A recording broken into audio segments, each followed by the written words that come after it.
Olá, tudo bem? A guerra no Oriente Médio ganhou novos desdobramentos e aumento da tensão nesta segunda-feira após ataques de mísseis iranianos a uma base militar americana no Catar.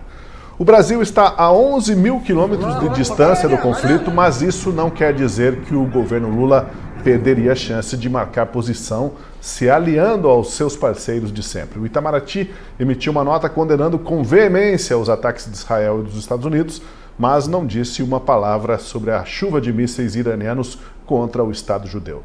Afinal, de que lado da guerra o Brasil está? O país precisa escolher declaradamente um lado? O que explica o anti-americanismo e o antissemitismo crescentes do governo Lula? Bem-vindo à última análise da Gazeta do Povo, que tem hoje com a gente um convidado especial, o ex-juiz de direito, advogado e professor Adriano Soares da Costa. Tudo bem, doutor Adriano? Seja bem-vindo. Boa noite, prazer estar aqui com vocês. E claro, como de costume, nas segundas-feiras, o Deltan Dallagnol. Tudo bem, Deltan? Bem, graças a Deus, Tosi. Uma semana abençoada a todos. Alegria de estar com vocês aqui. Marcília, doutor Adriano, prazer tê-lo conosco. Tudo bem, Marcília? Bem-vindo mais uma vez.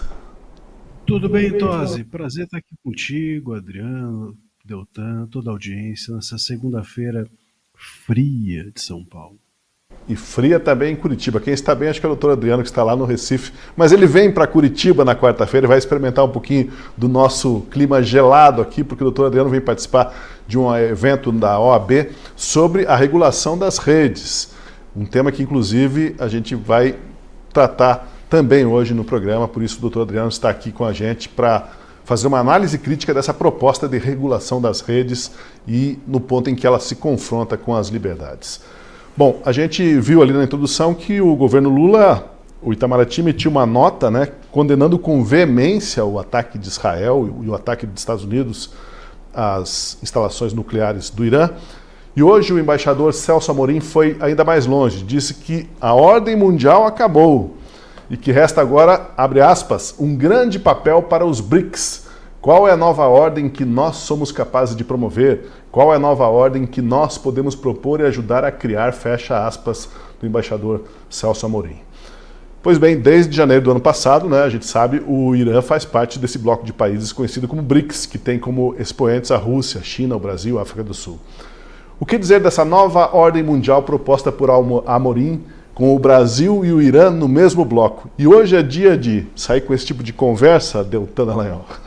Olha, eu fico preocupado com uma nova ordem mundial, com essa visão do Amorim, enquanto o Brasil estende tapete vermelho para a Venezuela, elogia Cuba, viaja à Rússia para um encontro regado a vários líderes mundiais de ditaduras, vai à China e pede um empréstimo, uma cessão de alguém que possa nos ensinar a regulação, quando a China é celebrada no mau sentido por ter a maior regulação de redes sociais do mundo, o grande firewall chinês, que filtra tudo aquilo que é publicado nas redes sociais.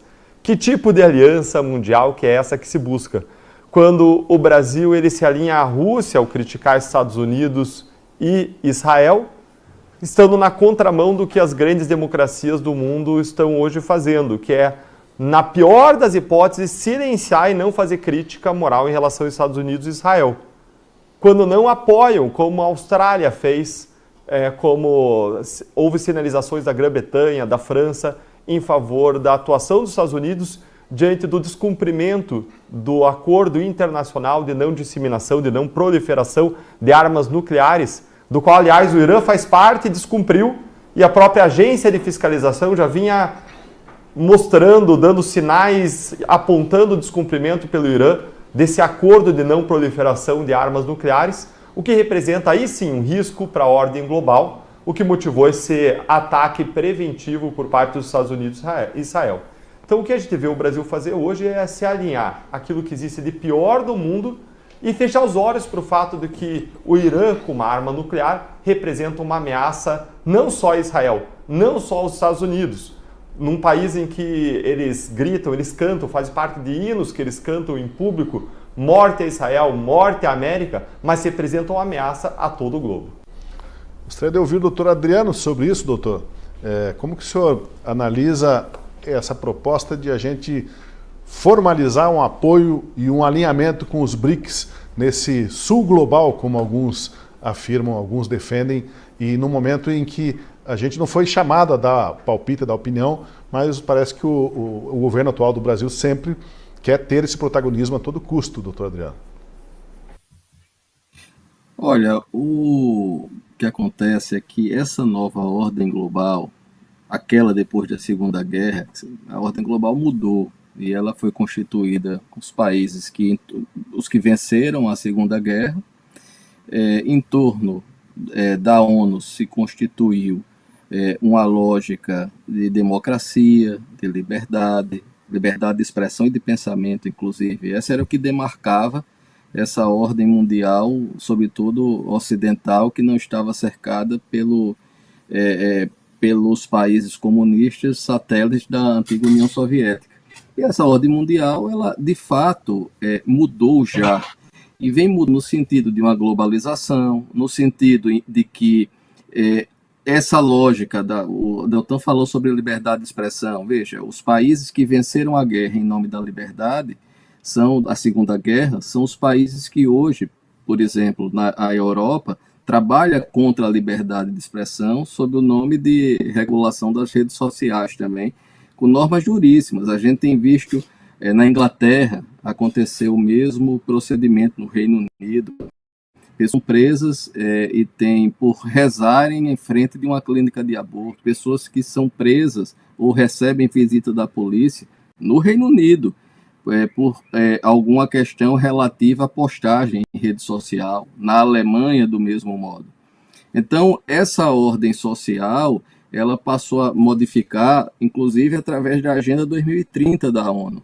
E o que quebra essa lógica de uma ordem mundial que já vinha se constituindo noutro sentido do que aquele pós-Segunda Guerra é a eleição do Trump nos Estados Unidos, que vai numa lógica no sentido de resgate desses valores que estavam sendo abandonados. Primeira emenda nos Estados Unidos, a possibilidade das pessoas não serem presas por emitirem a sua opinião, e, portanto, um questionamento, inclusive, naquele discurso do vice-presidente americano, J.D. Vance, na Alemanha, sobre em que nós, aqui no Ocidente, sobre quais valores nós estamos nos alinhando. E esse aqui é o grande ponto. Não são, por certo, os valores do BRICS, não são, por certo, os valores com os quais o Brasil hoje dialoga e convive com a China, com a Rússia, com o Irã, a Venezuela. Veja bem com quem esse governo está unido e quer construir uma nova ordem mundial. Não faz o mínimo sentido, é um retrocesso. Ouvi sobre isso, Marcília, nessa primeira participação, Marcília. O Deltan e o doutor Adriano já colocaram aqui que falta um pouco de sentido a esse posicionamento do governo brasileiro. Mas, como eu disse, o governo não perde uma chance de se posicionar. Não perde uma chance de se posicionar errado, né? Uma chance de se posicionar, ele perde todas as vezes. O problema é que ele sempre se posiciona errado. E por que ele se posiciona errado? Porque hoje a política internacional, sobretudo do Brasil, está baseada no Celso Amorim. O Celso Amorim, ele tem uma dificuldade muito grande de entender o mundo, e não é de hoje, né? Eu me lembro, voltou agora a circular um vídeo do Celso Amorim conversando com o embaixador dos Estados Unidos, isso já ocorreu há um tempo atrás, e ele comparava o Irã, coincidentemente, comparava o Irã com os Estados Unidos, dizendo assim, eu não concordo com a forma como o Irã trata as mulheres, mas também não concordo com a pena de morte que existe nos Estados Unidos. Como se a gente pudesse comparar melancia com outra fruta que tenha caroço, só porque ambas têm caroço. Veja, então, se tem alguma coisa que eu não gosto no Afeganistão e alguma coisa que eu não gosto na Suíça, Suíça e Afeganistão são comparáveis, né? Se tem se uma modelo tem um nariz um pouco batatudo como o meu, eu sou comparável a uma modelo de passarela. Quer dizer, isso é ridículo, mas ele fez essa comparação na frente do embaixador, e o embaixador respondeu a ele o que merecia ele ouvir, que é: a sua comparação é imoral. Foi isso que foi dito na cara do Amorim. Essa é a nossa política internacional. Ela é feita dessa forma, com uma cabeça que é uma cabeça do século passado, e nem do século passado recente, é da metade do século passado. O PT ele se organiza, ele organiza as suas ideias ainda dentro daquele mundo em que a União Soviética existia, em que havia uma ideia quase romântica dentro das esquerdas, em que o imperialismo norte-americano era algo a ser combatido, né? Enfim, mas é aquela questão hipócrita. Eu combato o imperialismo norte-americano, mas eu aceito o imperialismo da União Soviética. Eu combato o imperialismo norte-americano, mas eu aceito o imperialismo do Putin agora. Eu aceito recomendações, por exemplo, do imperialismo chinês, como nós devemos regular nossas redes sociais. Eu não aceito que a soberania do Irã seja violada, mas eu aplaudo a violação que o ministro Moraes faz à soberania dos Estados Unidos com as suas decisões judiciais. Então, essa forma hipócrita de se organizar, apenas ideológica, baseada numa visão romântica de um mundo que não existe mais, é a forma como o Amorim vem orientando o governo petista, não é de hoje. E é por isso que a gente tem essa posição completamente distópica da realidade, que nos envergonha a todos. Tosi, não dá para confundir mesmo melancia com abóbora, nem prometer picanha e entregar abóbora, né, Marcília? E quando eles fazem essa comparação tosca, eles estão omitindo o fato de que o Irã é o lugar que mais executa pessoas no mundo. Mais de metade das pessoas executadas no mundo são executadas no Irã. E por crimes, inclusive, como adultério, como abandono da fé, ou ofensa ao Deus, seja lá o que isso significa, que é muito usado contra opositores deles.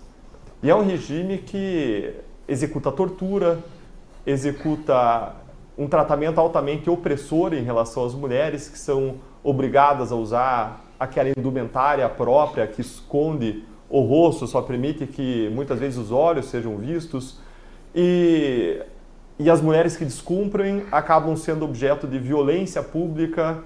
Elas têm o seu rosto deformado por um ácido jogado no rosto, são objeto de violência policial.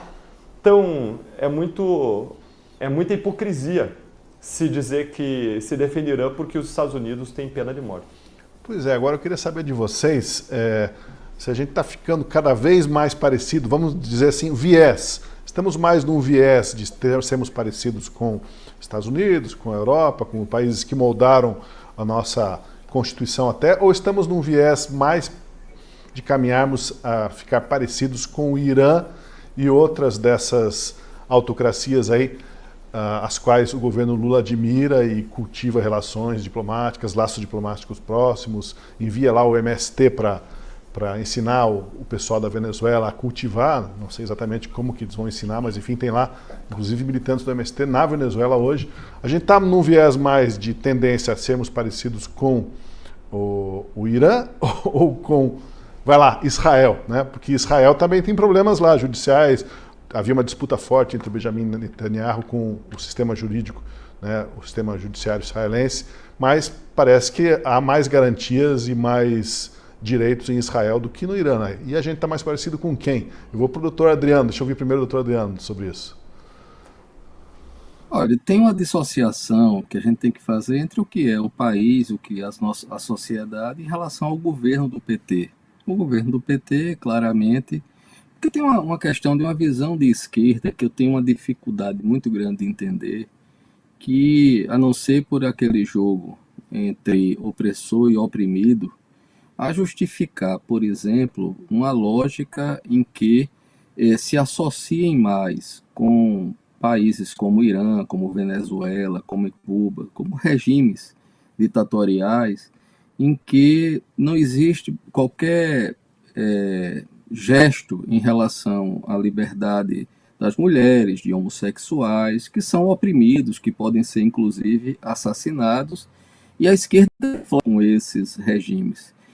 Eu tenho uma dificuldade muito grande de entender isso. E esse governo do Brasil, de conformidade com esses outros governos de esquerda da América Latina, flertam muito com essa lógica e com essa forma de pensamento.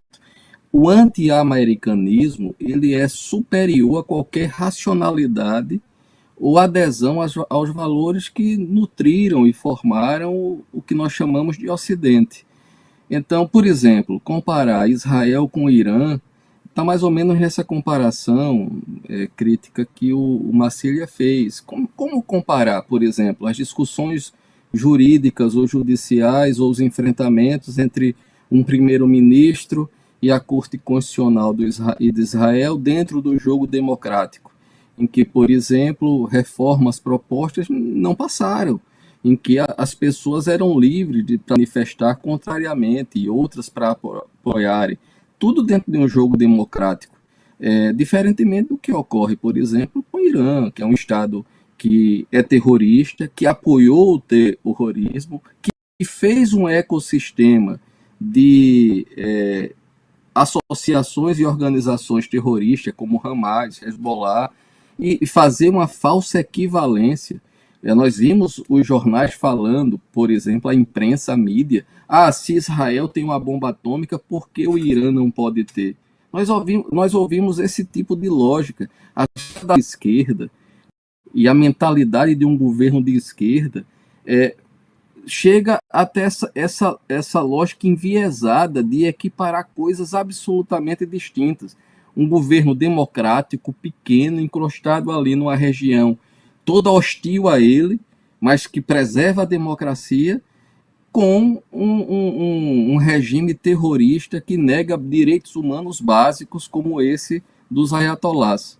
Então, realmente, o governo nosso, brasileiro, vai na contramão da história. O doutor Adriano falou ali sobre o governo, o executivo mais propriamente, mas também no campo do judiciário, né? Eu perguntaria, Marcília, a gente está vendo um avanço no tolhimento dos direitos das pessoas, inclusive tolhimento maior em relação à liberdade de expressão. Nisso, a gente está mais parecido mesmo com o Irã. Nisso, digamos, o governo Lula está acertando a mão, está próximo, né?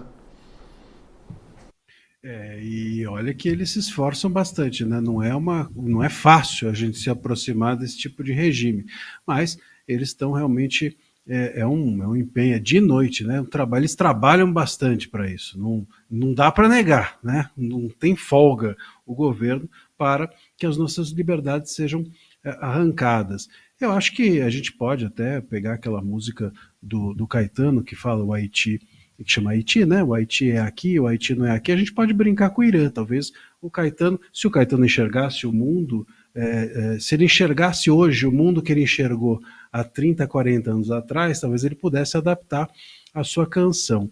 Mas, enfim, nem todas as pessoas são como os vinhos que melhoram com o tempo. De qualquer maneira, eu acho que ainda pegando esse gancho de que nós estamos, sem dúvida alguma, nos tornando autoritários, e a gente aqui brinca com essa ideia do autoritarismo, né? Eu acho incrível, muita gente fala assim, não, porque nós aqui, as pessoas podem criticar, olha só, você está criticando, isso, mas eu sempre digo, o problema não é o que você pode fazer, o problema é o que você não pode fazer, não importa o que eu posso falar, importa o que eu não posso falar. Dentro de uma ditadura você também pode falar, você pode chegar lá na Coreia do Norte e xingar o ditador, só que você vai ser morto.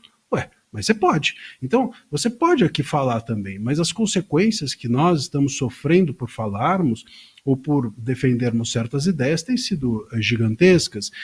E não só, mas a nossa estrutura está se corroendo.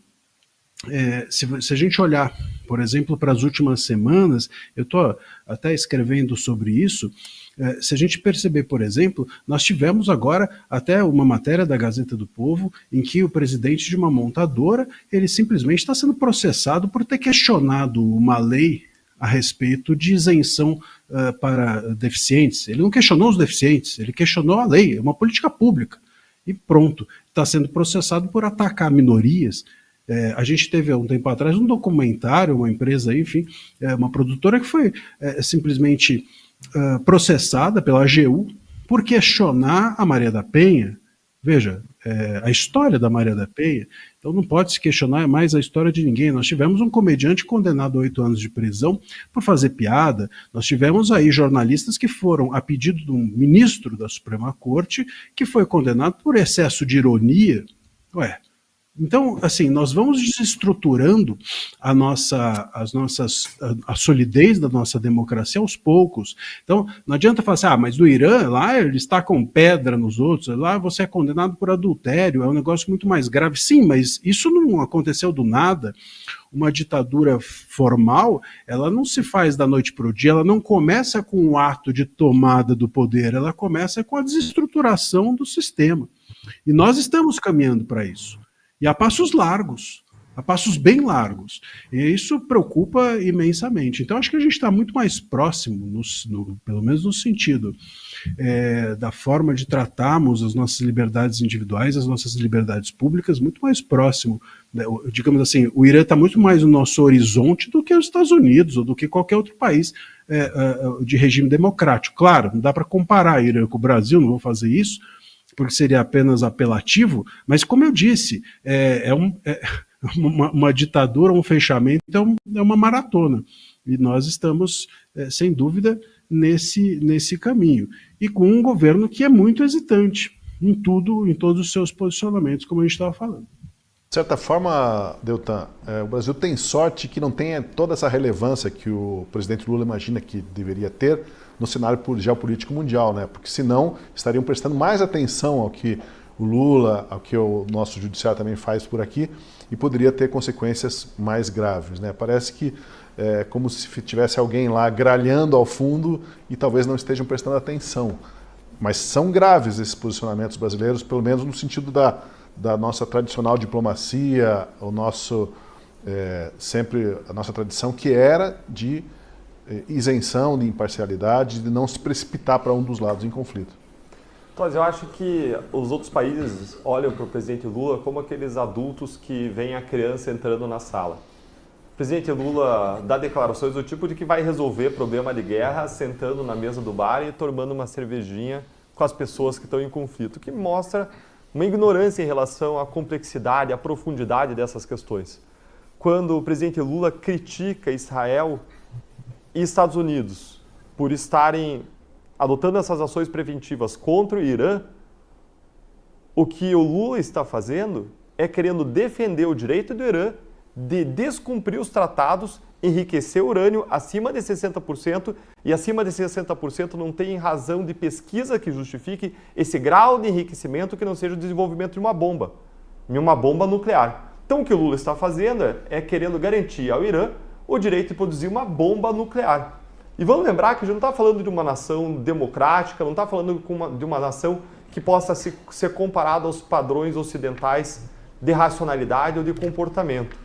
O Irã hoje é governado por um líder supremo. Esse líder supremo ele tem plenos poderes acima do poder executivo, acima do presidente, que é eleito de 4 em 4 anos. Esse líder supremo ele é vitalício, ele é escolhido por clérigos, até a República Islâmica do Irã. É um Estado teocrático. Esse líder supremo está acima do parlamento, ele está acima da própria justiça e ele dá as cartas por lá. Então o que nós temos lá é uma ditadura, e é uma ditadura guiada por uma visão jihadista. O que eu quero dizer com isso? Por uma visão de que existe uma guerra santa a ser realizada, e uma guerra santa em que a lógica não é se eu tenho um risco de vida, se pode vir uma retaliação eu vou me abster. Muitas pessoas raciocinam lá com uma lógica fundamentalista, de que se eu for à guerra e morrer, tem 71, 72 virgens lá me esperando no paraíso. E o martírio, dentro do contexto da jihad, dessa visão jihadista, ele faz sentido. Ele é algo que pode ser buscado e incentivado pelos próprios governos. Então você colocar uma bomba atômica nas mãos de um governo que hoje tem essa visão, e vamos lembrar que o Irã mudou em 1979. Ironicamente, e muita gente não vai lembrar disso, mas Irã e Israel eram aliados até 1979, no passado recente, antes dessa revolução que aconteceu no Irã. E quando aconteceu essa revolução, eles passaram a implementar os costumes islâmicos, a Sharia como a lei. Hoje a justiça aplica a Constituição junto com a Sharia, que é a lei islâmica. E eles têm um modo de ver o mundo completamente diferente do modo ocidental, e é um modo que, mais uma vez, prega morte aos Estados Unidos da América, prega a morte a Israel e que apoia grupos terroristas. Não existem evidências ainda de uma atuação direta terrorista do próprio Irã, fora o fato de que os Estados Unidos classificou uma das forças militares do Irã como terroristas em si, mas isso ainda está relativamente isolado, mas eles apoiam o Hezbollah, eles apoiam o Hamas, eles apoiam vários grupos terroristas da região. Então, a gente não pode brincar com essa ideia, ao contrário do que fez o Lula. E eu entendo o Marcília, e acho que o Marcília fez uma colocação muito perfeita, muito realista, muito pé no chão. O Marcília colocou, olha, hoje, uma coisa é a fotografia, outra coisa é o filme. Quando você olha para a fotografia, não, o Brasil não é comparável ao Irã hoje, com tudo o que eu disse. Mas, quando você olha para o filme, a questão é para onde nós estamos indo. E é para onde nós queremos que o Brasil vá. Qual é a direção que nós, brasileiros, queremos que o Brasil caminhe? É a direção das liberdades ou é a direção da censura? Como nós temos visto mais e mais e mais essa censura ser aplicada agora não só como a gente via na cúpula do judiciário, mas descendo o judiciário abaixo. A gente quer um caminho de integridade, de liberdade política ou um caminho de perseguição política e que uma determinada área ideológica é criminalizada e é perseguida politicamente. Aliás, como acontece lá no Irã, como acontece na Venezuela, como acontece em Cuba, em que a oposição política é perseguida politicamente e hoje acontece no Brasil. A gente quer um caminho de liberdades para empreender, um caminho com um Estado imenso, um Estado assistencialista que não só dá o peixe, em alguns casos é preciso dar o peixe, mas é preciso dar uma porta de saída e ensinar a pescar. Um Estado que tem uma intrusão em todas as esferas do indivíduo, um Estado limitado, como é nos Estados Unidos, como é nas nações que prezam pelas liberdades.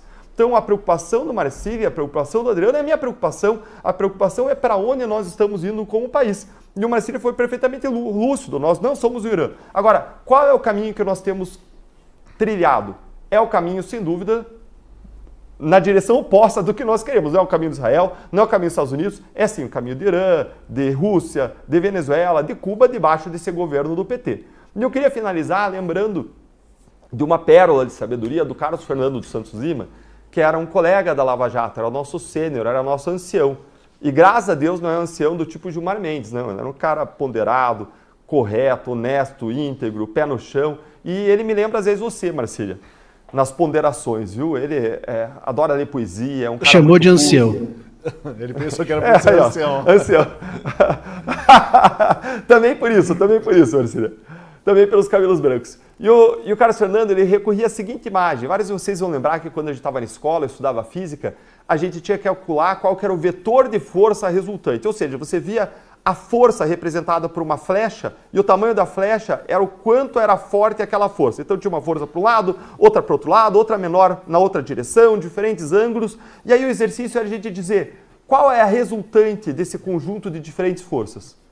E a resultante desse conjunto de diferentes forças vai depender da força que nós, aqui, vocês aí em casa, fizerem conosco. O que a gente tem que fazer é puxar na direção, com intensidade o maior possível, na direção que a gente acredita que é a direção para a qual o Brasil precisa caminhar. Porque a resultante para onde a gente vai efetivamente vai ser o resultado desse conjunto de uma pluralidade de atores fazendo força um para cada lado. Agora, vamos ser realistas. Hoje a força está indo no lado contrário daquele que nós queremos que o Brasil vá. Você fez menção aí à inspiração chinesa, russa e de outros países que são autocráticos. Vale observar que a China está aprimorando, está no noticiário, se você for buscar aí pode procurar, está aprimorando o sistema de controle da internet. Cada chinês vai ter que ter um cadastro agora, como se for, já tem o IP da máquina, mas cada chinês vai ter que fazer um cadastro junto ao governo e o governo vai acompanhar pessoa física em tempo real tudo que está sendo feito. E a gente sabe que nós estamos aqui aguardando o enviado chinês para nos orientar sobre como regular as redes sociais. Não é piada, é fato real do Brasil de hoje, do ano da graça do nosso Senhor Jesus Cristo 2025. Bom, deixa eu ouvir o doutor Adriano, que é o seguinte, doutor, nesse conflito Israel e Irã, será que o Brasil precisaria mesmo escolher declaradamente um lado, né? E se fosse para escolher esse lado, que argumentos são mais defensáveis? Alinhados com o Irã ou com Israel? E aí eu faço uma parte lembrando aqui que a gente tem uma presença não de persas no Brasil, mas de sírio-libaneses, de árabes e de islâmicos relativamente significativa no país. Aqui não se trata de etnia ou religião, mas se trata de princípios e valores, né, doutor Adriano? Nós temos um tratado de não proliferação de armas nucleares e de redução, que foi feita, inclusive, ao longo do tempo, desse acervo pela Rússia, pelos Estados Unidos. O Irã vinha no sentido contrário. E, obviamente, que com todos esses aspectos de ter um ecossistema de terrorismo ou de entidades apoiadas pelo governo do Irã, ter a posse de uma arma nuclear, de ogivas, colocava não só ali Israel, não só o Oriente Médio, mas a própria Europa, Estados Unidos, enfim, em risco.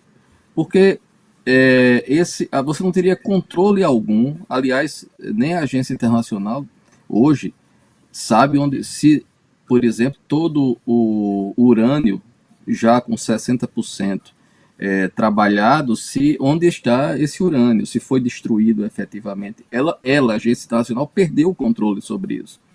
Então, evidentemente que se o Brasil fosse se posicionar, seria no sentido de contenção de qualquer proliferação nuclear, de armas nucleares, como era da tradição da diplomacia brasileira.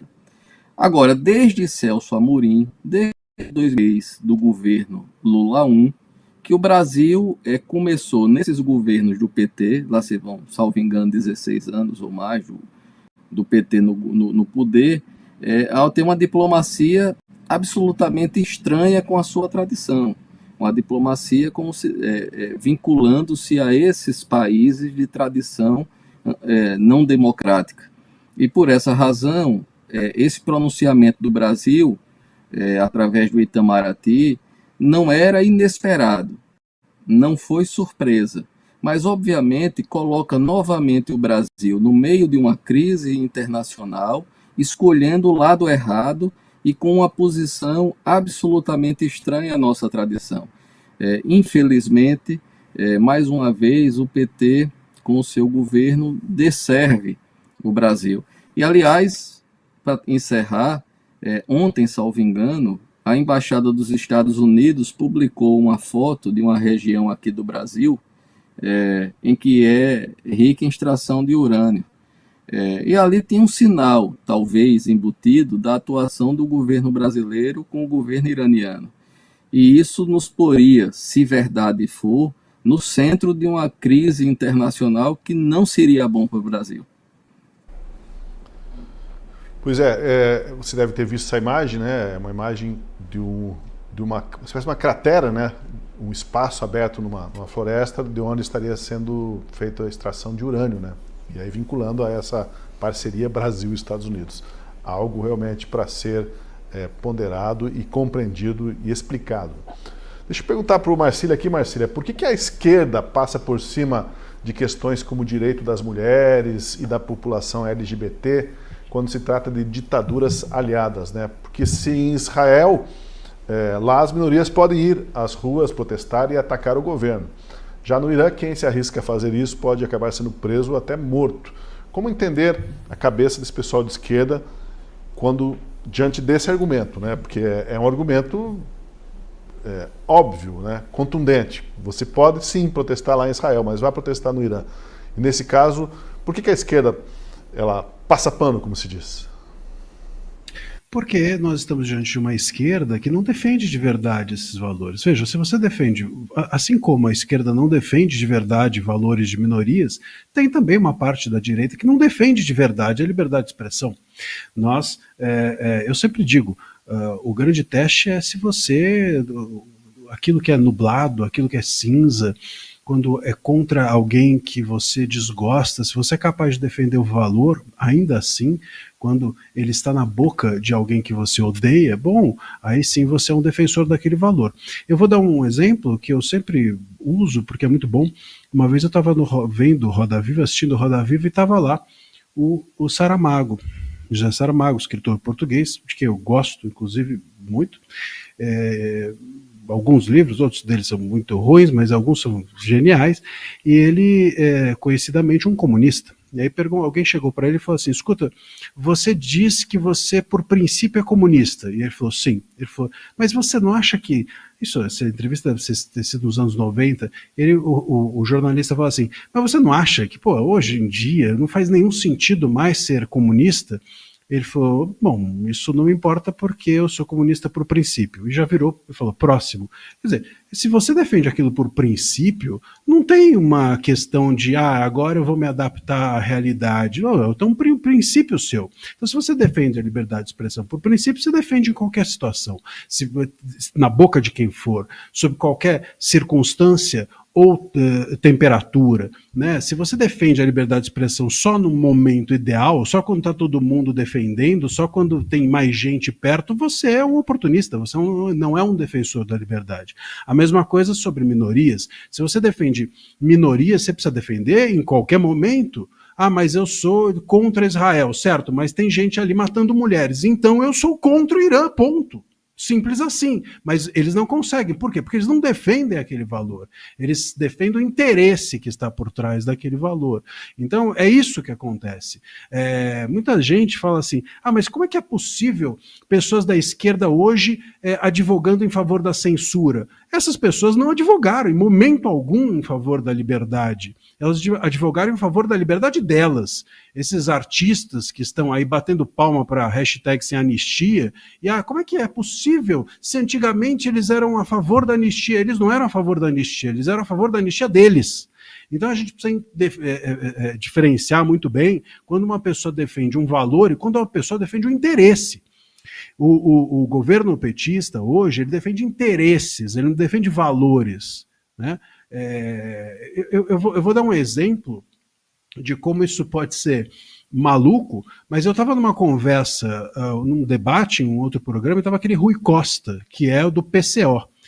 E eu falei para ele, ele falou assim, eu sou contra qualquer tipo de intervenção de Estado, eu sou contra qualquer imperialismo, eu sou a favor do que os países resolvam a sua vida sempre, sem intervenção externa. E aí eu joguei uma casca de banana para ele no debate e falei assim, bom, então você é a favor, por exemplo, que a Alemanha resolver sozinho o seu problema na Segunda Guerra Mundial, sem interferência de nenhum país? E ele falou sim.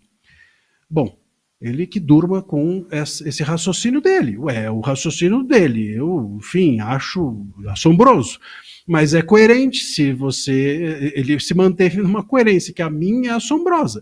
Mas você percebe? Então, assim, ou você é coerente com o seu pensamento, o que eu acho ridículo também esse pensamento, porque a Alemanha ela só foi invadida por outros países e teve a sua soberania ferida porque ela feriu a soberania de outros países. A Alemanha, a Segunda Guerra só existiu porque a Alemanha feriu a soberania de todo mundo que estava em volta dela e não apenas dos seus cidadãos. Mas enfim, aí é um outro debate só para mostrar como ou você mantém a qualquer preço a sua coerência, por mais esdrúxulo que seja o seu raciocínio, ou então você é uma pessoa que não defende valores. Você defende interesses. E esse governo é isso. Ele é a favor do nacionalismo, mas ele tem uma visão globalista a respeito de BRICS e não sei mais o quê. Ele é contra o imperialismo norte-americano, mas ele é a favor do imperialismo do Putin. Ele é a favor das minorias, no caso de homossexuais, mas se for no Irã, tudo bem. Né? E assim vai montando uma colcha de retalhos, porque, repito, não se defendem interesses, defendem-se apenas, não se defendem valores, defendem-se apenas interesses. O único interesse que o governo atual possui realmente é de se manter no poder. É só isso. Pois é, o Marcília enfatizou a questão de princípios e valores, né? E quando a pessoa se guia por casuísmos, aí essa pessoa não é digna de confiança. Quem confia em alguém que não tem a sua conduta baseada em valores complica bastante, né? Acho que isso demonstra, de certa forma, também essa desconfiança generalizada do brasileiro, tanto em relação ao governo Lula, quanto em relação ao próprio Supremo Tribunal Federal, porque o Supremo Tribunal Federal parece que realmente relativizou alguns valores e está fazendo um jogo de casuísmos, de conveniências, que não passa batido da população. Tô dizendo, eu não quero fazer um julgamento moral e colocar todo mundo dentro da mesma caixa, porque eu conheço pessoas que podem ser de esquerda e de direita, que são altamente virtuosas e buscam valores. Agora, quando você abandona uma visão de Deus, é aquela frase famosa do Nietzsche: quando não existe Deus, tudo é permitido. E muita gente que está à esquerda deriva a sua visão de vamos dizer, de um marxismo cultural, um marxismo evoluído, que é materialista. É um marxismo que até se opõe à religião, como aquele antigo que via a religião como ópio do povo, ou simplesmente não acredita na existência de Deus. E se você não acredita na existência de Deus e você passa a ver a igualdade de resultado como bem supremo da humanidade, isso pode passar a justificar uma série de outras condutas e comportamentos, a ponto de você ver em um determinado momento o PT realizando corrupção sistêmica, espalhada, sistemática, profissionalizada, tudo com o argumento de que aquilo seria um meio para atingir uma igualdade de resultado, promover a sua visão no mundo, alcançar o poder, impor a sua agenda sobre a sociedade brasileira. Eu queria contar um episódio interessante que aconteceu em relação ao doutor Adriano, antes aqui do nosso momento aqui, para falar sobre essa censura que a gente vê no Brasil hoje, e que eu ia comentar antes e acabei esquecendo. Tosi, antes de vir para cá, eu vi que o doutor Adriano ia participar conosco do programa, que a gente teve a alegria, o prazer, o privilégio de ter ele aqui participando do programa com a gente, e eu vi que ele era juiz. Aí eu fui dar uma olhadinha nas redes sociais dele, eu e um amigo meu, a gente estava conversando por telefone, a gente foi dar uma olhadinha nas redes sociais dele, e eu comecei a ver as manifestações do doutor Adriano. Eu quero recomendar para vocês seguirem ele, ó. Adriano Soares da Costa, segue ele aí no Instagram. E eu comecei a ler e falei: rapaz, que juiz corajoso, que cabra macho. Aí eu comecei a ler mais e falei: não é possível. Como é que esse cara não foi ainda expulso do judiciário? Como que ele ainda não foi, né, defenestrado pelo CNJ? Porque ele está aqui defendendo posições muito firmes. É aquilo que eu acredito. Agora, um juiz falar isso hoje publicamente é motivo do cara tomar uma punição no CNJ para ele se alinhar, e senão ele vai ser expulso da magistratura. Aí depois eu vi ex-juiz, aí ufa, aí eu respirei aliviado, aí agora tudo faz sentido. Porque a gente vive efetivamente, como a gente está colocando aqui, num ambiente muito intenso de censura. Eu queria também agregar mais uma coisa a isso que os colegas comentaram. Quando a gente fala de bomba atômica, tem 9 países hoje no globo que têm bomba atômica.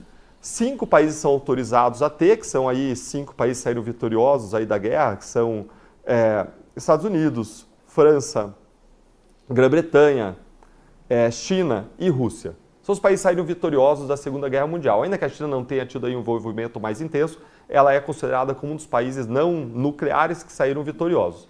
E aí teve um acordo de não proliferação de armas nucleares lá da década de 60 e que foi assinado pela maior parte dos países do mundo. 189 assinaram. Poucos ficaram de fora, e é um acordo de que os outros países não iam desenvolver, não iam entrar nessa escalada nuclear de construir suas próprias bombas atômicas. Ficaram fora e construíram bombas atômicas e ficaram fora do tratado poucas nações. Israel não entrou e desenvolveu sua bomba atômica para proteção, mas eles não reconhecem e não negam, eles ficam naquele não reconheço e não nego, para servir como uma espécie de dissuasão em relação aos seus inimigos. Aí você tem Índia e Paquistão, e é um caso interessante, porque uma não teria, uma não deixaria de ter se a outra tem. Índia e Paquistão lá tiveram seus problemas também históricos, e os dois têm. E aí você tem Coreia do Norte, que pediu para sair do tratado e desenvolveu bomba atômica. Mas Irã não saiu do tratado, estava violando o tratado.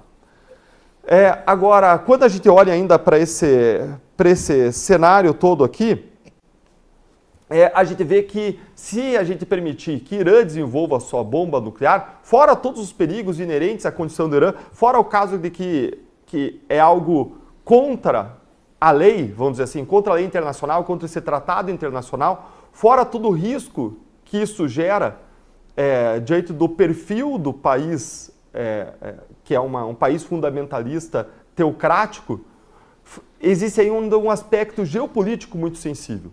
Porque a Arábia Saudita, que é uma nação muito forte, rica, poderosa, ela já falou que se o Irã tiver a sua bomba atômica, a Arábia Saudita também vai desenvolver a sua própria bomba atômica. E Irã, antigamente era conhecido como a Pérsia, eles não são árabes até, eles são persas, né? Eles falam farsi, eles não falam nem árabe lá. Tem uma pequena região do Irã que fala árabe, mas no geral eles falam farsi, eles não falam persa.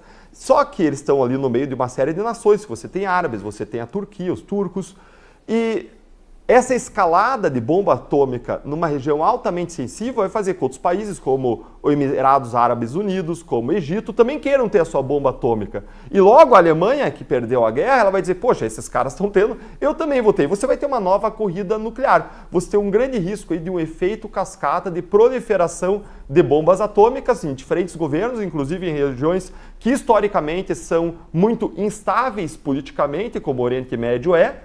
E aí você fica no risco de um maluco assumir o poder e apertar o botão vermelho. Olha, eu queria saber o seguinte, de certa forma, o governo Lula, será que ele já não vem preparando o terreno para um enfrentamento maior com os americanos, caso o governo Trump resolva mesmo aplicar sanções ao ministro Alexandre de Moraes? Como que vocês veem esse pano de fundo aí? Essa animosidade entre o governo brasileiro e os Estados Unidos, entre o judiciário brasileiro e o Congresso americano, republicanos lá.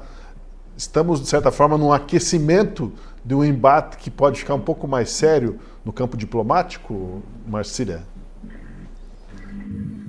Já estou seguindo aqui também o Adriano, com muito prazer, que eu até fico desconcertado porque vi que ele me seguia e eu não estava seguindo ele de volta. Então agora estou seguindo com o maior prazer.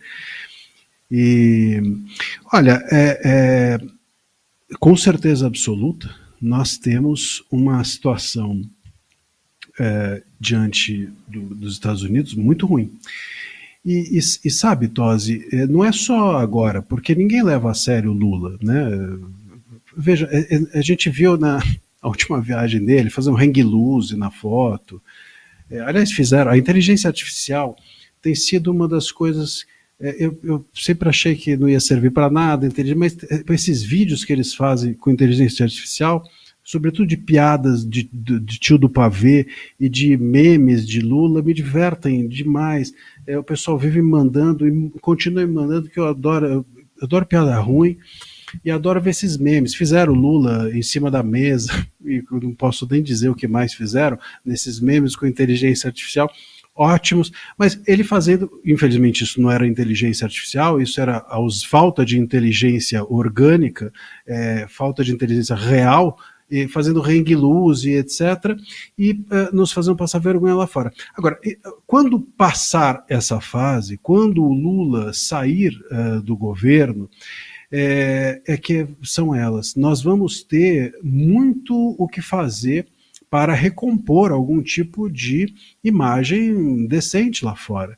Nós estamos, vejam só, não é só a aliança com o Irã, porque, enfim, a gente está falando do posicionamento aqui, mas vamos nos lembrar que antes mesmo da guerra começar no Irã, já havia a movimentação do governo de receber gente do Irã aqui, na embaixada do Irã. Eles foram lá, enfim, festejar aniversário de não sei quem.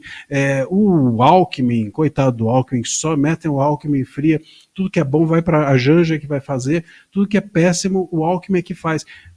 Na visita do Alckmin lá com ditadores na Arábia Saudita, salvo engano, enfim, só sobrou o Alckmin na foto que tinha, todos os demais foram mortos. Quer dizer, a gente não. O Putin e o Lula chegou a falar que em fazer bomba atômica na reunião com o Putin. Eles cortaram até o sinal. Imagina o que a gente não está passando por aí. Semana passada a Dilma foi falar com o Putin também sobre planos em comum. Essa era a pauta. Ela falou, olha, nos nossos planos em comum e etc. E para a tristeza do tradutor, que é sempre uma aventura, imagino eu, deve ganhar muito bem quem faz a tradução das falas da Dilma. De qualquer forma, essa aliança que a gente vai fazendo, ela assusta com a China, também assusta o fato da gente se relacionar. O próprio Lula vem falar do Musk, a Janja fala do Musk, o Lula fala do Trump, já tinha chamado o Trump de fascista. Quer dizer, nós vamos nos comunicar. O Musk, não só isso, mas o Musk, vamos nos lembrar, agora está nessa discussão com o Trump, mas ele está sendo investigado pelo Moraes. O Moraes está investigando o Musk no inquérito das milícias digitais. Então, toda essa estruturação vamos dizer, geopolítica ou, enfim, de política internacional, é péssima. É péssima. Vai ter de haver, para depois das eleições, um desfazimento de muita coisa errada. E isso é que me preocupa mais. Até o fim do governo Lula, todo mundo sabe que o Lula não dá para levar a sério, mas depois disso é que me preocupa como a gente vai reconstruir, ou de que maneira que é possível a gente reconstruir uma imagem de um país democrático lá fora. A gente tem um ministro da Suprema Corte que outro dia, numa sessão, falou: todos nós aqui admiramos o regime chinês do Xi Jinping. Enfim, depois ele errou a citação, mas ele falou: admiramos o regime chinês. Então, assim, como é que a gente lida com isso daqui para frente? É um imenso desafio, sem dúvida alguma. O Marcílio fez menção ali ao gesto do Lula na reunião lá. Eu confesso que eu achava que tinha sido por inteligência artificial, aquele hang loose dele com 9 dedos, né? Porque uma mão ficou prejudicada. Mas não foi inteligência artificial, então, Marcílio? Fato? Foi falta de inteligência real. Poxa vida. Confesso que essa aí eu estava vendido nessa história. Mas, doutor Adriano, o que dizer aí sobre esse flerte contínuo, né, com essas ditaduras, essa aproximação desses estados totalitários, como se nós, brasileiros, tivéssemos o povo esse viés, porque os nossos líderes acabam passando a representação do seu povo, né? Aí, sem contraponto, fica uma situação complicada para a nossa imagem lá fora. Deixa eu lembrar um fato. Quem tiver Google pode acessar e vai localizar que o governo Lula já flertava com a questão do Brasil ter uma bomba atômica. Isso foi uma ideia, inclusive, do então ministro da Ciência e Tecnologia, Roberto Amaral. E ele falou com a naturalidade aquilo que, por certo, se conversava na coxia, e quando ele externalizou isso, criou-se uma reação tal que ele teve que ser demitido e foi substituído, então, pelo Eduardo, que foi governador de Pernambuco, falecido quando foi candidato a presidente da República. Então, esse flerte, digamos assim, essa ideia do Partido dos Trabalhadores com essa questão de bomba atômica não é de hoje não, já em 2003, quando o Lula estava no seu primeiro governo, esse assunto foi tratado. O que é imaginar que o Brasil, com todas as dificuldades que tenha, e é um país historicamente pacífico, um país que não entrou em guerras, salvo aquela lá do Paraguai, há quantos anos atrás, né, século. Então, não é da história do nosso povo. Nosso povo sempre teve uma diplomacia pacífica. A nossa diplomacia sempre foi muito bem vista internacionalmente. E nós nos perdemos no caminho justamente com a diplomacia que veio dos governos do PT, mas cuja mente por trás é sempre o Celso Amorim. Não é mais o Itamaraty quem está ditando a diplomacia no Brasil, é o assessor especial da presidência. E isso, com toda a característica que ele demonstra, com todas as manifestações, como aquela terrível que nos envergonha dele com o embaixador americano, foi horrível, chamada mesmo a forma de pensar dele de imoral, dita no rosto, frente a frente, olho no olho com ele. Muito triste. Então, essa lógica, veja, esse enfrentamento do governo Lula com o governo americano já veio na eleição com Trump, não é com o governo americano. Não precisa a gente lembrar que existe toda essa discussão sobre o apoio do então governo Biden à eleição de Lula, né? E isso tem sido verbalizado e exposto desde essa questão da USAL, enfim, e por membros do governo americano atual. Mas esse enfrentamento de Lula discursivo não vem de agora, não diz respeito a possíveis sanções. E eu quero só fazer uma manifestação até símbolo que eu fiz hoje no X. O Guga Chakra, jornalista da Globo News, quando disse que o Irã estava na escalada com a questão dos mísseis e como é que ia ser depois a guerra dos Estados Unidos com o Irã. Não tem guerra.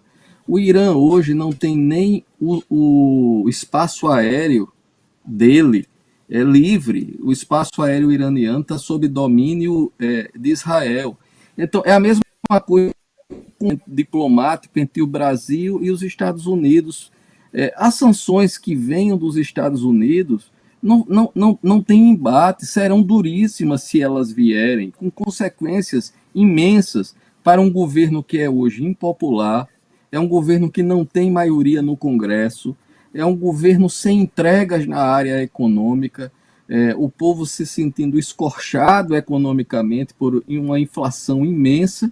Imagine se vierem sanções americanas nesse país que está tão fragilizado, tanto do ponto de vista de respeitabilidade internacional, como do ponto de vista de equilíbrio econômico, será um desastre para o governo e para os brasileiros. Talvez isso apresse uma mudança de mentalidade ou até de uma contenção externa, já que não existe autocontenção, ao Supremo Tribunal Federal.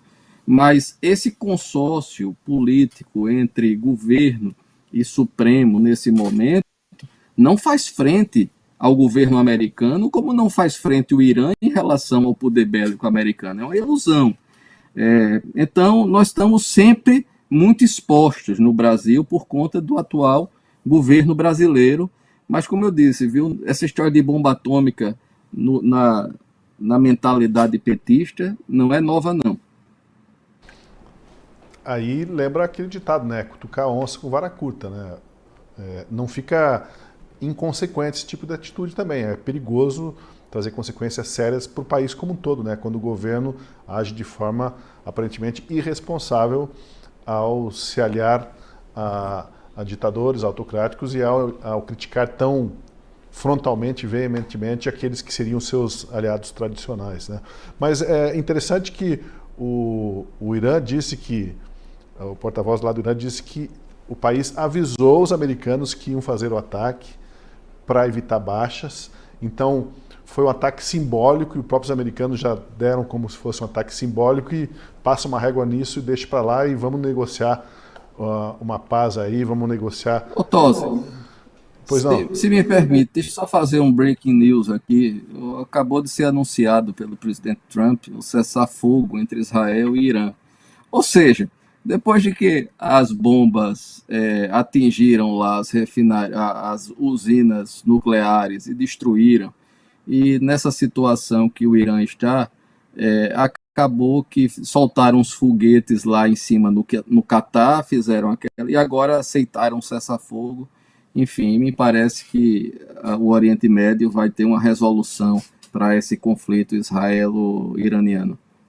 Esse desfecho, então, que o doutor Adriano traz para nós aqui em primeira mão, mostra que, de certa forma, ou de uma maneira muito decisiva, o Trump jogou alto, né, arriscou numa estratégia ousada e teria dado frutos, né, porque ele foi lá e simplesmente apagou com as instalações nucleares, apostando que sem aquilo o Irã vai negociar o que agora, né? E agora vem essa notícia do cessar-fogo. Então, nesse caso, fica patente que o Donald Trump teve uma vitória aí, né, Deltan? A mim parece que sim, Tosi. E tem essa discussão sobre a força dos Estados Unidos, o poderio bélico dos Estados Unidos,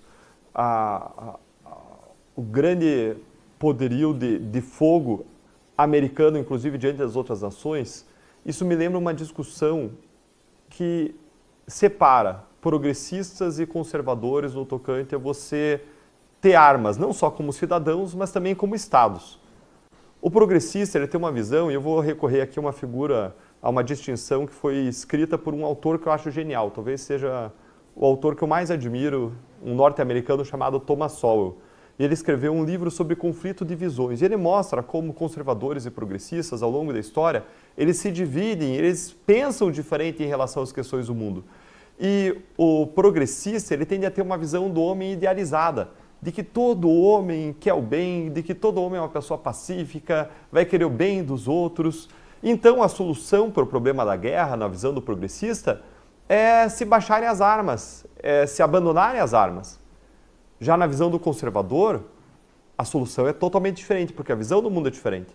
Eles têm a visão que o Thomas Sowell chama de constrained vision, que é a visão de que o ser humano ele tem uma série de defeitos e que muitas pessoas vão sim buscar o mal das demais. E então o que a gente precisa para a gente alcançar paz é a gente ter armas suficientes, ter um poderio bélico suficiente que a gente consiga dissuadir os outros países a entrar em guerra conosco. E essa é a visão conservadora. E é a visão dos Estados Unidos. E a gente precisa de países que invistam em poderio bélico e que estejam dispostos a atuar aí como uma espécie de xerifes efetivamente do mundo. Nós precisamos disso, especialmente quando você tem um mundo aí ameaçado por terrorismo e por enquanto ainda não, ainda bem, por uma catástrofe, um cataclisma atômico. E essa discussão também, fazendo parênteses, vem também para a esfera individual. O conservador ele tende a respeitar e querer que o cidadão tenha o direito dele se armar, inclusive para dissuadir o bandido de entrar na sua casa, de assaltá-lo no carro e por aí vai. E aí o idealista progressista vai dizer, não, veja bem, a solução é o desarmamento de toda a sociedade. Que são dois modos de pensar o mundo completamente diferentes. Agora, quando se traz para a realidade brasileira, é claro que não faz sentido o Brasil ter uma bomba atômica. Por quê? Porque o Brasil não tem como estar em condição de mínima de igualdade numa guerra armamentista, ou o Brasil não tem como se posicionar diante de um contexto em que tem atores altamente poderosos belicamente, com uma capacidade dissuasória significativa, porque nós temos prioridades urgentes e altamente relevantes aqui no país que ainda não foram atendidas. A gente precisa investir em infraestrutura, a gente precisa sair da condição de país em desenvolvimento e passar a ser reconhecido como uma nação desenvolvida. A gente precisa gerar riqueza, aumentar a produtividade nacional. Hoje a gente precisa de 4 brasileiros para produzir o que um americano produz. Tem que aumentar a renda das pessoas. O Brasil tem. Agora, qual é a chave para o aumento da renda? É aumento da produtividade, investimento em infraestrutura, em tecnologia e uma série de outras coisas. Então não está no nosso radar isso. E aí você traz para a questão, Tosi, sobre se o Brasil poderia escalar um conflito com os Estados Unidos. E eu lembro daquela figura que a gente estava conversando agora há pouco, da sala de adultos e o Brasil, a criança chegando ali, é a criança que vai te dar um chute na canela. Você nem briga com ela, você simplesmente dá uma seguradinha nela assim, chama a mãe, o pai, se for o caso, mas você não briga com aquela criança. O Brasil querendo brigar com os Estados Unidos, a figura análoga é essa. Não só por a gente não ter mínima condição militar, não acho que seria algo que escalaria no sentido de um conflito militar, mas mesmo quando se olha para a nossa condição econômica, os Estados Unidos são o nosso segundo maior parceiro comercial, a gente só está lá, quando a gente olha para o cenário americano, a gente, salvo engano, é o 16º parceiro comercial dos Estados Unidos. Tem um desbalanceamento evidente. A economia do mundo é dolarizada. O sistema financeiro global tem sede lá nos Estados Unidos. Então não tem como competir. Eu acredito que vindo a sanção, como disse bem o Adriano, vai vir pesada e o Brasil vai ter que engolir. Deixa eu só trazer mais informações atualizadas então sobre esse cessar-fogo anunciado pelo presidente Trump. Não foi confirmado ainda pelos outros 2 países, mas o Trump, pelo Truth Social, a rede dele, informou que o cessar-fogo começa à 1 da manhã de hoje, depois que os países terminarem suas operações militares finais, depois virá a trégua. E aí abre aspas, durante cada cessar-fogo, o outro lado permanecerá pacífico e respeitoso, escreveu o Trump. E ele chamou essa guerra de guerra de 12 dias.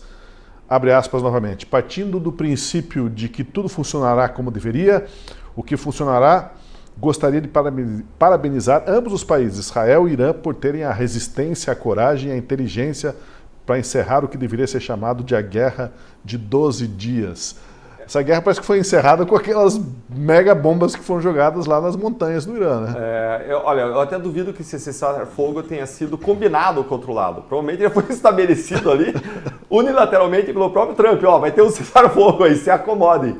E ele deve estar fazendo uma referência também aí simbólica à Guerra dos 6 Dias que aconteceu em Israel contra as nações árabes e Israel teve uma vitória avassaladora em apenas 6 dias. Deve ser uma referência a essa outra guerra em que teve vitória aí de Israel, o seu aliado, os Estados Unidos, em apenas 6 dias, lá em 1967. O problema agora, Marcília, é que, uma vez resolvido o imbróglio lá entre Israel e Irã, quem sabe o Trump volta a olhar para o quintal aqui da América Latina e aí tem outras pautas alinhadas, né, Marcília? Outras guerras a travar. Eu não sei se ele vai deixar de olhar.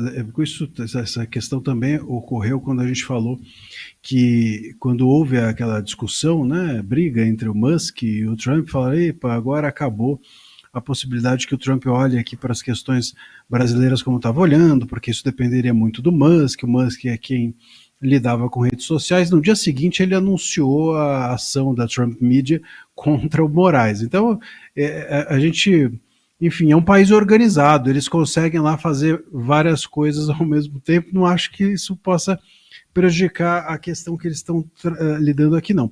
Agora, um ponto que o Deltan levantou, olha, eu não acho difícil que tenha sido um anúncio não combinado, porque eu estou vendo também que, enfim, tem parte da imprensa dizendo que o Irã não recebeu a proposta de cessar fogo, que esse anúncio teria sido feito antes do Trump, né? Quer dizer, o Trump o Irã teria dito isso antes do Trump dizer que houve o cessar-fogo. E aí a gente fica aqui sem saber se a especulação o Irã está mal informado, os funcionários ou os porta-vozes do Irã estão mal informados, ou é um truco aqui do Trump, né, no sentido de um ultimato. Bom, vai sim haver um cessar-fogo, senão pode ser pior. Ô, Marcília, Então, enfim. é porque os comandantes que existiam estão todos com as virgens agora, né? É verdade. Eles não estão sem material de reposição, né? Bom, o doutor Adriano Soares da Costa participa nesta semana de um evento da OAB Paraná sobre os desafios da regulamentação das redes sociais e plataformas digitais. Um evento que é crítico ao protagonismo do STF nesta área. E a OAB lá de São Paulo instalou hoje uma comissão para propor reformas no Poder Judiciário. Novamente, o foco é o excesso de ativismo judicial, usurpando atribuições do Legislativo. E o momento é emblemático, né? Casuísmos, perseguições, decisões políticas arbitrárias que confrontam o direito e o devido processo legal são noticiados dia sim, dia não. Assim é natural perguntar, doutor Adriano, o senhor que vem para esse debate aqui no Paraná, teve esse debate hoje na OAB de São Paulo também, a solução para o nosso Supremo tem como resgatar a imagem da instituição e a confiança dos brasileiros no STF?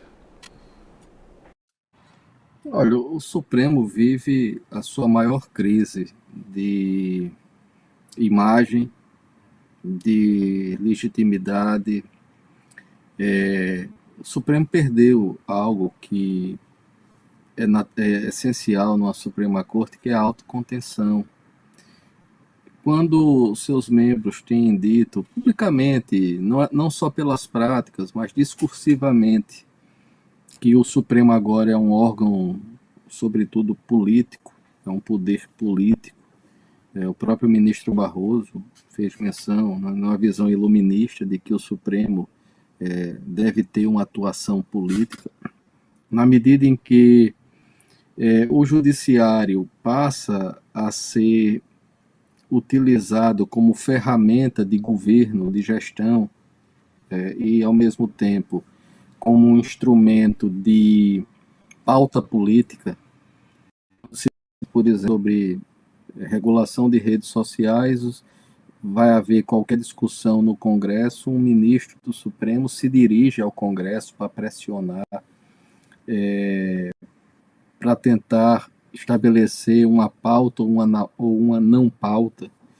Isso mostra que nós estamos vivendo uma crise na nossa democracia, uma disfuncionalidade que vai ser muito difícil de ser tratada. Porque uma coisa é quando você tem um órgão eleito, com membros com mandatos e prazos curtos, em que você tem uma possibilidade de uma mudança democrática através do voto. Outro muito difícil é quando você tem um poder com membros vitalícios, com largo tempo na corte, sem ter que prestar contas a eleitores, em que cada um desses membros sentem-se com poder absoluto, porque não existe sequer um órgão externo de correição. ou aquele que existiria, que é o Senado, se nega a fazer. Então, o Poder Judiciário, especificamente o Supremo Tribunal Federal, ele exerce aquilo que em democracia não pode existir, que é um poder absoluto, ilimitado e sem contenção, nem autocontenção, nem contenção externa. Então, primeiro que qualquer mudança nesse desenho passa, obviamente, na democracia, pelo Congresso Nacional, ou por uma reforma constitucional em que nós tenhamos uma mudança de estrutura com mandatos fixados, enfim, com a nova forma de controle de excessos jurisdicionais, em que cada membro do Supremo é por si só uma constituição ambulante, cada um decide como quer. Boa parte das decisões, inclusive, pior, na área penal, não tem nem como haver recurso, as decisões monocráticas, não cabe habeas corpus, enfim, são decisões supremas e quase que definitivas. Se nós formos olhar, o Marcília conhece melhor do que todos nós esses inquéritos, há decisões que foram tomadas em fase pré-processual, portanto, sem contraditório, sem ampla defesa, sem coisa nenhuma, e que já tem um valor de definitividade. Nós temos pessoas que hoje estão no degredo em outros países, com bens congelados, com redes sociais suspensas, em fase pré-processual, inquérito que dura mais de ano, decisões que não tiveram qualquer possibilidade de reanálise. Isso tudo mostra, então, essa disfuncionalidade. É necessário que o Congresso adiante atue. E tem essa discussão sobre a externa, que, se ocorrer, poderá ser um outro elemento para que o Supremo possa fazer também ele próprio a sua reflexão. Agora, em relação a esse próprio julgamento do Marco Civil da Internet, que é um contrassenso muito grande, quando o Supremo diz: o Congresso não agiu, o Congresso não regulou, então nós teremos que fazer isso. Mas como, cara pálida, se o que está suspendendo é justamente o artigo 19 que regula a matéria? Há uma regulação. Aliás, o Marcília tem dito isso e mostrado isso muito bem. Então, o que o Supremo está fazendo, na verdade, é destruindo a regulação que ele não gosta, que é constitucional, que é próprio de uma época em que se buscava a neutralidade da internet, e substituindo por sabe-se lá o quê, porque nas discussões que eles têm tido, nós queremos, na prática, legislar, vão criar um órgão de censura, um Ministério da Verdade, nem eles próprios ainda definiram claramente para onde os rumos irão. E o Congresso terá que depois atuar tentando conter danos. Então, é uma fase, um momento bastante crítico que nós estamos vivendo para a democracia, e é isso que nós todos que levamos a sério a liberdade de expressão e a própria Constituição devemos expor e defender que liberdade de expressão não pode ser suspensa até o dia 30 de outubro, como a ministra Carmen Lúcia propôs no Tribunal Superior Eleitoral. Pois é, agora, liberdade de expressão, a gente sabe que tem outros países, tem inclusive em Portugal. E por que eu falo de Portugal? Porque tem uma notícia do dia hoje, eu quero que vocês acompanhem no telão, é uma postagem do deputado português André Ventura, líder do Partido Conservador Chega, partido que elegeu um recorde de deputados na última eleição. Veja o que ele disse. Depois de milhares de denúncias recebidas, o Chega irá fazer uma investigação própria à influência, patrimônio e rede de interesses do ministro do STF, Gilmar Mendes, em Portugal. Todos sabemos que o governo Lula e os seus amigos tiveram e ainda tem em Portugal um lote grande de amigos que lhes apara os golpes, mesmo tendo em conta a ditadura em que o Brasil está a se tornar. Esse tempo, no que depender do Chega, vai acabar. Como se vê, o STF brasileiro está causando cada vez mais repercussão lá no exterior. E olha que estamos prestes ao, como é que se chama? Gilmar Palusa, dia 2 de julho em Portugal, e agora esse deputado português, que é um líder, né, do Partido Conservador, que teve uma votação recorde nas últimas eleições, se equiparando às forças tradicionais de Portugal, disse, ó, a gente vai investigar o que o Gilmar Mendes tem aqui em Portugal, o que ele anda fazendo e até o patrimônio dele por aqui. É anticlima para o Gilmar Palusa, Deltan. É sim, Tosi. Cada vez mais pessoas, mais pessoas dizem chega por STF. A gente viu a Espanha dizendo chega, negando a extradição de Oswaldo Eustáquio, afirmando que o Supremo cometeu abusos e violação da liberdade de expressão. A gente vê negativas de pedidos já na Interpol. A gente vê os Estados Unidos já tendo negado a execução de pedidos feitos pelos ministros do Supremo Tribunal Federal em relação a Alan dos Santos, em relação a Rodrigo Constantino, em relação a Paulo Figueiredo. A gente vê uma juíza norte-americana dizendo que o Supremo excedeu seus poderes a querer realizar medidas nos Estados Unidos. A gente vê a perspectiva de sanções vindo dos Estados Unidos e agora Portugal se soma a esse conjunto de países com o líder aí do segundo maior partido com representação na Câmara Portuguesa, na Assembleia Legislativa Portuguesa, como eles chamam, dizendo chega. E eles ficaram apenas abaixo aí da Aliança Democrática na última eleição, que é o partido do governo, são o maior partido de oposição, equivalente ao PL aqui no Brasil, e eles decidiram dizer chega, depois de ver todas as notícias dos abusos praticados pelos ministros do Supremo do Brasil. Como a gente viu, eles reconhecem que a gente está caminhando aí na direção de uma ditadura, de medidas totalitárias sendo praticadas pelo Supremo Tribunal Federal, e isso, como você bem colocou, traz aí talvez um clima bem ruim para o Gilmar Palusa.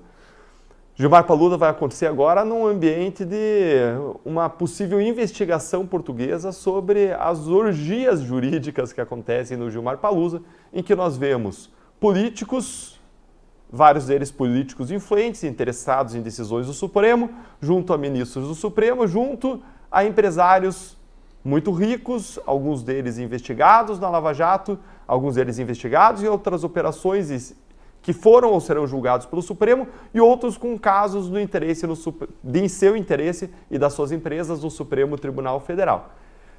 Em que eles fazem momento em que eles fazem aí, possivelmente, quem sabe, acordos aí inconfessáveis, regados a um bom vinho do Porto e bacalhau.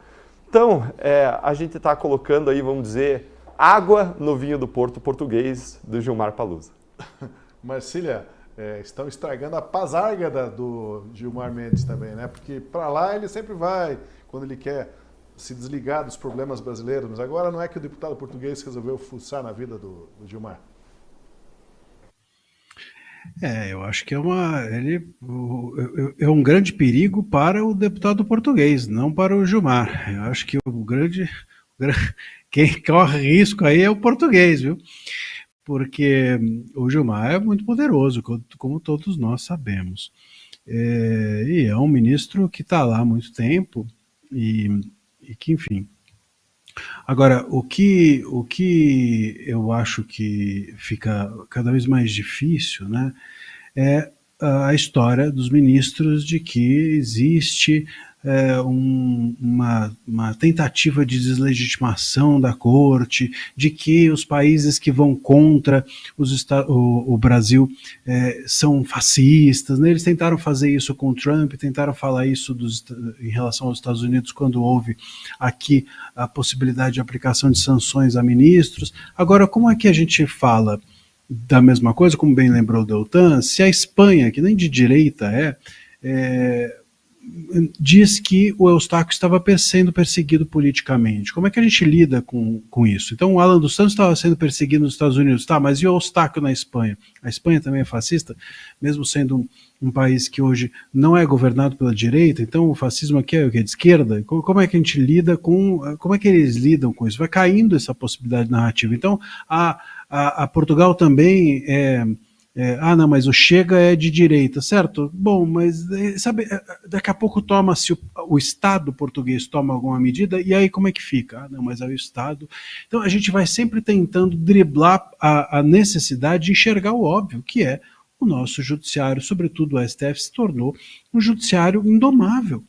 Hoje o STF ele toma conta do país. Hoje os ministros do STF são uma espécie de conselho que são os presidentes da República, são eles que dão governabilidade ao executivo, são eles que mandam nas pautas do legislativo, né? São eles que fazem jantares com o Mota, sabe-se lá se ele toma no gargalo do jeito que ele tomou aquele gorola esses dias, não sei se ele faz isso nos jantares com os ministros do STF, enfim, espero que não, mas o fato é que é isso, o Mota vai jantar com os ministros, volta com uma opinião diferente.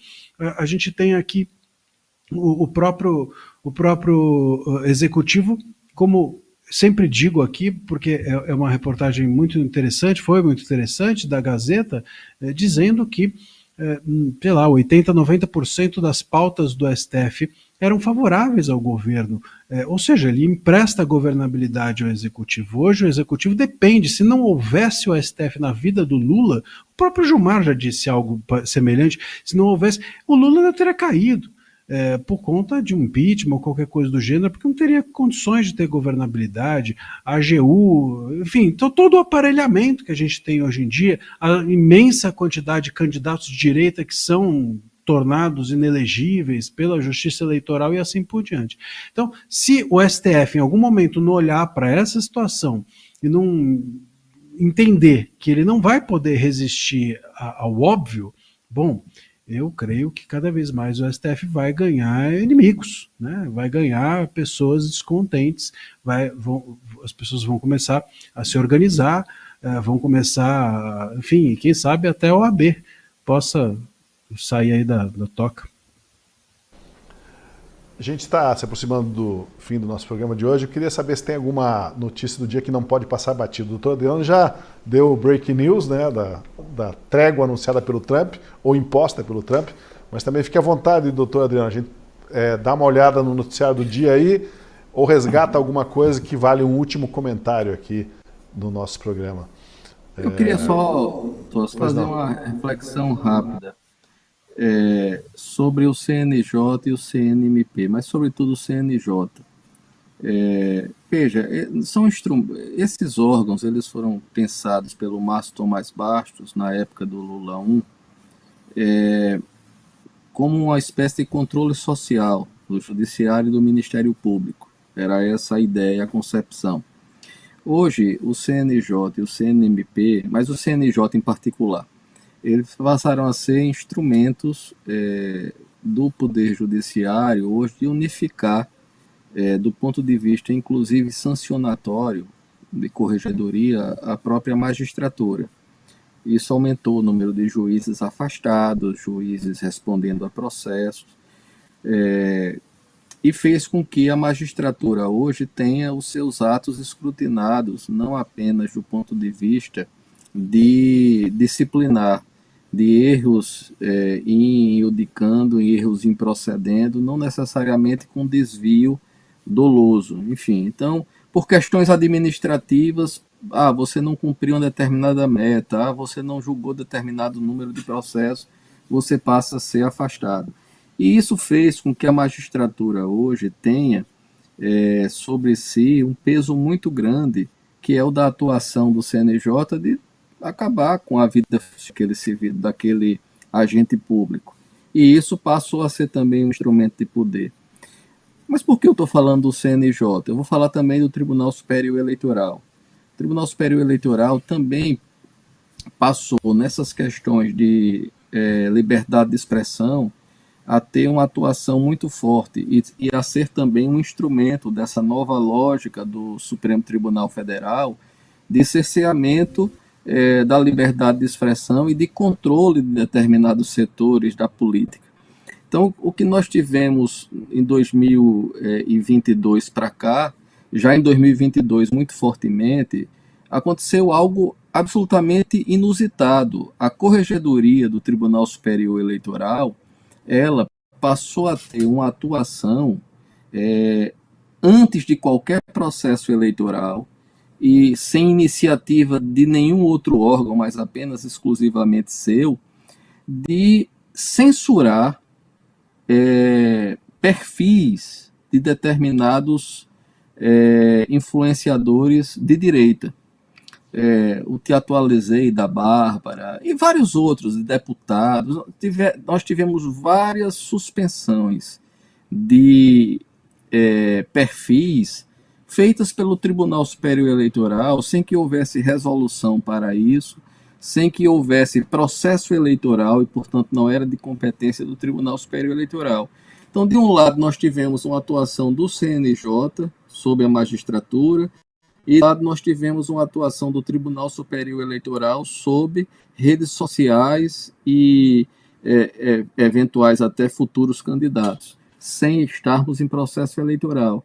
Ali já estava configurado o que viria no processo eleitoral seguinte, tudo no campo da liberdade de expressão, que foi aquela resolução do Tribunal Superior Eleitoral, ainda perto do primeiro turno, em que se autoconcedeu, e depois o Supremo deu, aquele poder censor, o Supremo manteve aquele poder censor que foi exercitado.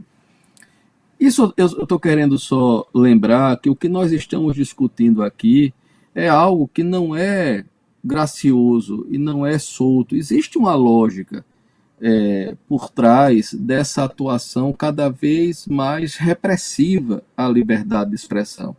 E é um papel substantivo nisso do próprio Supremo Tribunal Federal. O que o governo Lula quer, por meios democráticos, não vai ter. Não vai ter ninguém no Congresso aprovando medida nenhuma neste sentido.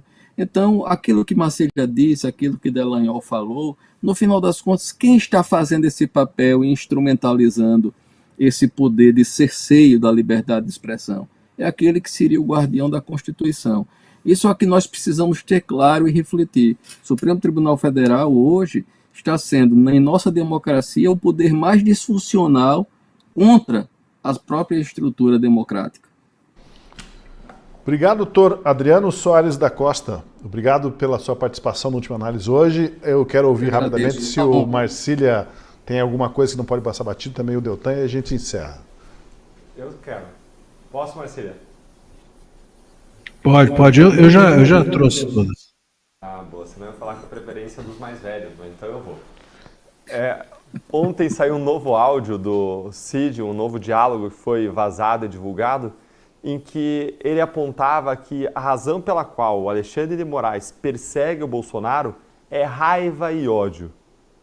Aí essa informação que o Mauro Cid colocou na mensagem teria sido a partir de uma conversa que o comandante do Exército teria tido com o Alexandre de Moraes, e depois o comandante do Exército conversava ou com o Cid, ou com o pai do Cid, com o general 4 estrelas, e o Cid tinha conhecimento dessas informações, e a raiva e ódio decorreria do fato de que Alexandre de Moraes teria tido a sua vida destruída, na sua própria perspectiva, a partir das ações de Bolsonaro. E aí eu fui recuperar um vídeo de 2023, em que jornalistas com acesso ao ministro Alexandre de Moraes falaram que ele estava sem vida, que ele tinha tido realmente a vida dele destruída pelo Bolsonaro, pelo conflito com o Bolsonaro, que ele não conseguia nem mais ir às ruas, não conseguia mais ir a um restaurante, não conseguia mais ir ao clube que ele frequentava, em que ele fazia esportes na frente da casa dele, por conta dos embates com o Bolsonaro. E aí, pode o ministro julgar alguém que ele odeia, alguém de quem ele tem raiva? E como a gente falou de Portugal, eu lembrei de um episódio em Portugal em que eu estava com a minha esposa dirigindo e eu achava as placas de trânsito meio confusas lá em Portugal.